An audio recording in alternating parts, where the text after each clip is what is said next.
Hello everybody. Today for a change a review of a cookbook, Jamie's America. I have too many cookbooks and there is really a quality difference between them. I would say that in general the books of Jamie Oliver are better than many. Especially for a hobby home cook like I am. What is good about his books is that they give background, they give context. His books do not give simply a title and then ingredients and then the method. No, there is always a bit of background in the beginning of every recipe. Why this is so good is typically also better written than the more generic books. Actually, Jamie Oliver is quite an influential TV personality in England. He really improved, you could say, the food in British schools. And he also made the British audience quite a bit more aware of the importance of fresh produced ingredients. So he is actually, in my opinion, really in that context quite interesting. And actually it's because of him that I've become very much interested in cooking. When I was given one of his first books already, I think 20 years ago or so, I discovered that things that seemed quite difficult, that they were actually doable. And indeed his kind of books, and well, he's not alone in that, what is good about them is, well, if you can read, then you can cook. You just have to do what is there. Now, it can be that some recipes are more work, or that they have many ingredients, but that's not the same as being difficult. Now, his latest series, for that he goes to America, so he has a TV series to support this book, to discover actually in the United States the local cuisines. Now, especially in Europe, I would say that American cuisine is not highly regarded. Now, meanwhile, I know that there are fantastic dishes from all over America. I have several cookbooks, and I must say that this one is probably the most inspiring of my Jamie Oliver books. Actually, I've not yet made anything from it. I just received it.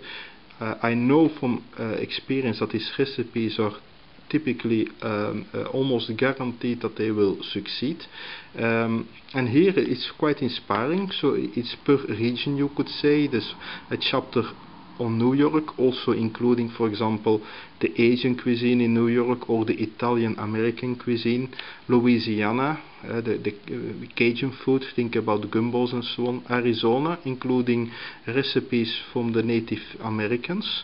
That I thought was very interesting. Los Angeles, so we go to the West Coast, bright recipes, I would say, creative. That is for me really what's the best thing about good American cuisine, is the creativity on how they combine ingredients. We go then to the south, to Georgia, and there is some, you could say, quite generically Wild West. You could say Texas with Mexican influences. So I will just open it here to give you an idea about the kind of recipes. This is from the Louisiana chapter, surf and turf gumbo. And here you have then the description why this is interesting to make, and then the method. Now already here I would say there is one, well, it's not really a critique, but compared to his other books, this book typically needs the most ingredients per recipe. Well, gumbo by its nature is something for which you need a lot of stuff, and he doesn't make shortcuts here. What is interesting for the European reader, that he changed here and there some ingredients. So he always does his own interpretations. It's not a slavish following of a local recipe, but he changed them here and there a bit to take into account the ingredients that we have in Europe, and because we don't always have exactly the same vegetables, or for example chipotle chilies, etc., are more difficult to find here. So he takes that into account and changes the recipes a bit. But in general also a very well produced book. With here, this is with nice pictures here about Arizona, gives you really an idea how it is there. Navajo flatbreads. So with the really background on the food habits of the local people. Interesting here, venison and juniper stew, which is actually the kind of combination, while it's typically Navajo it seems, well, it's typically the kind of combination that's in centuries popular in Europe as well, so there is something he suggests and agree as a universal taste bud, you could say. And so on. You see, nice pictures, good descriptions, beautiful layout, and like I say, especially well, if you're a European, actually, you would be really be amazed by the variety of interesting cuisine that the United States have to offer. Here we have the 7 Sea soup, seems fantastic.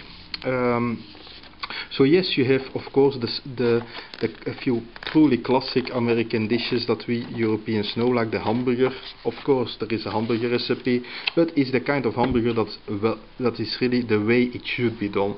We are not talking about fast food here, we are talking about quality. Every chapter, every province is nicely introduced. Here this is on Georgia, and I must say it's actually a state. I've been in America but I've never been in Georgia. I don't know much about it, but I must say when I browsed through this chapter, I think from a culinary point of view it all sounds very convincing. You pecan and apple salad, this is the kind of tastes that go well together. Glazed quail and turnip smash probably. Well, that could have been an English game dish actually. Again, nice pictures with some quotes. Turkey stew, yeah, that's perhaps I could imagine. Crab balls with salsa. You see, it is really a very varied book, and if you're into cooking, well, you don't need to be ambitious for this recipe book, but you need to put some time for the recipes. Again, you see here, these mountain meatballs, they seem absolutely marvelous. Meatballs is actually the kind of comfort food that's nice to make when you have many people or when there are children, and often indeed, if you want to do it well, I noticed you're busy for quite a while. You need to mix quite a lot, and indeed here in this book these are all the ingredients that you need to do it. So it's not difficult. If you can read it, you can make it, but you need the time for it. Again, if you want really quick dishes, his other books are typically a better choice. So I will here photos from his Wild West episode. I will summarize here. I think from all my cookbooks that I have, this is one I will definitely make multiple recipes from. I intend to visit a few other cookbooks also in upcoming reviews, because it's a special kind of book actually that merits some attention. It's not evident to make a good one, and Jamie is obviously very experienced in this, and with this book, to me, my taste, from the 8 or so that he has made, it is his most mature, you could say, with really a lot of very tempting recipes.